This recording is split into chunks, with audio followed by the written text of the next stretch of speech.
Voilà, on continue notre série de vidéos sur les différentes façons de représenter par un schéma, un tableau, la situation qui nous est donnée pour être sûr de n'oublier aucune des issues et arriver à répondre correctement aux questions qui nous sont posées. Donc là, une nouvelle situation, on va s'intéresser aux arbres. Nouvelle situation, on s'intéresse aux familles de 3 enfants. Et on a donc il y a des garçons et des filles, en fait c'est ça qui va nous intéresser visiblement, et on vous demande voilà, et on définit un événement, etc. Alors première chose, est-ce que on aurait pu faire un tableau ici? Alors la réponse est non, parce qu'un tableau ça va marcher pour les familles de 2 enfants. Un tableau, il y a 2 entrées, d'accord? Tout à l'heure, enfin hier, il y avait 2 dés. Mais là, s'il y a 3 enfants, le tableau ne marche plus. Il faut trouver une autre idée. Alors, l'idée, c'est de faire un arbre. Alors, j'y vais pour mon arbre. Donc, j'ai un premier enfant. Et pour ce premier enfant, j'ai 2 possibilités, fille, garçon. Vous voyez, j'ai mis les filles en premier, honneur aux dames. Ensuite, une fois qu'on a eu un premier enfant, il y a un deuxième enfant.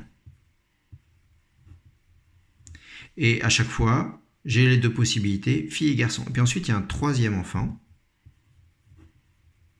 À chaque fois, vous voyez, l'arbre se subdivise en 2. Ok?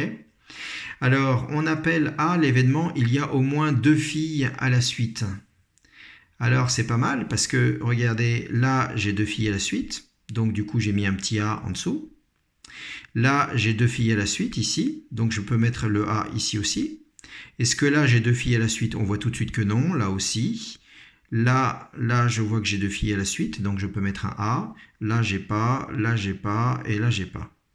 Donc, vous voyez que A, je vois tout de suite les issues correspondant à A. Et puis, pour l'événement B, c'est tous les enfants sont du même sexe.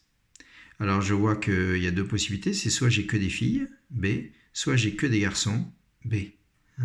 Donc, cet arbre me permet de façon assez fiable, j'ai peu de chances d'avoir oublié des issues, à la fois de trouver l'ensemble des issues possibles et puis de voir rapidement, pour chacun des événements qu'on nous a donnés dans l'énoncé, de voir où je peux le retrouver en bas de l'arbre. D'accord ? Alors, donc, nous avons écrit « Faisons un arbre ». Très important, on a précisé la légende. Et ça, c'est les élèves qui me font un arbre sans préciser de légende, ça ne va pas aller. Très important aussi, on a bien aligné du coup les niveaux. Ceux qui me font non pas un bel arbre à la française, bien étagé, une espèce de buisson touffu où ça part dans tous les sens, bah, ça c'est sûr que ça ne va pas beaucoup aider et ils vont perdre des points. Donc voilà, on a fait quelque chose de propre avec une légende. Alors, il y a combien d'issues? 1, 2, 3, 4, 5, 6, 7, 8 issues. D'accord? Combien qui appartiennent à A? 1, 2 et 3. Voilà. Et on est sûr de notre coup, grâce au fait d'avoir fait un arbre. Les issues sont équiprobables, donc P de A égale nombre d'issues de A sur nombre d'issues de oméga, c'est-à-dire 3 sur 8. Voilà. Alors, on continue. En question 2, on vous demandait d'énoncer A bar à l'aide d'une phrase. Donc A, c'était « il y a au moins 2 filles à la suite ». Donc, A bar, ça va être l'événement « il n'y a pas 2 filles à la suite ». Donc, je ne sais pas bien comment on pourrait exprimer ça de façon affirmative. On laisse la négation. Voilà. Alors, P de A bar, du coup, ça va être égal à 1 moins P de A. Et comme on a déjà calculé P de A, d'accord, donc ça fait 8 huitièmes moins 3 huitièmes, ce qui nous fait donc 5 huitièmes. Voilà. Troisième question, on appelle B l'événement tous les enfants sont du même sexe, on nous demande d'exprimer en fonction de A et B l'événement C, il n'y a que des filles. Alors il n'y a que des filles, vous voyez qu'il est ici. Pardon, je remonte l'arbre, il n'y a que des filles, c'est ici. D'accord?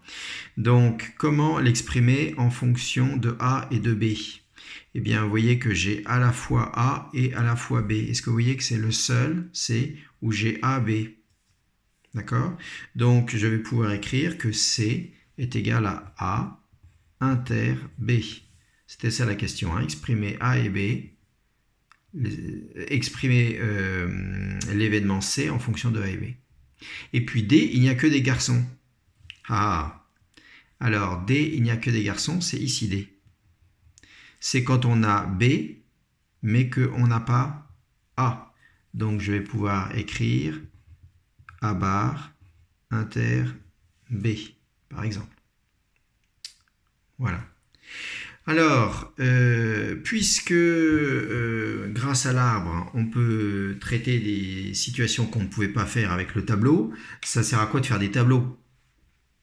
D'accord? Alors oui, effectivement, l'arbre est plus général que le tableau. Maintenant, l'inconvénient de l'arbre, c'est que très vite, il prend énormément de place. Regardez, moi j'ai un arbre là qui a 8 issues. Il prend autant de place que mon tableau qui en a 16, le double. D'accord?